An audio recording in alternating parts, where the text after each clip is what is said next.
Major League.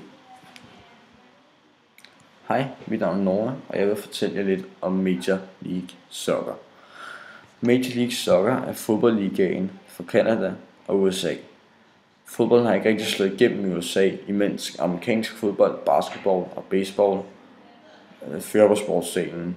Men faktisk er der mange succesrige fodboldspillere, som David Beckham, Thierry Henry og Tim Cahill og mange flere, som er taget til MLS, dels for at tjene en vanvittig løn, og så bo i fede byer som New York, Miami og Californien. Ligaen foregår ved, at øst og vest spiller i hver deres liga, på grund af rejsemængden, og ligaen simpelthen vil blive for stor, hvis øst og vest spiller i samme liga.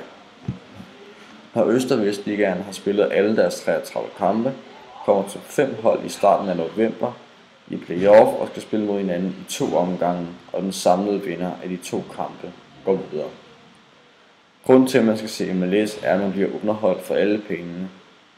Først og fremmest er det fedt at se de gamle legender spille mod hinanden, og ellers er det på tv-plan det mest seervenlige at se på.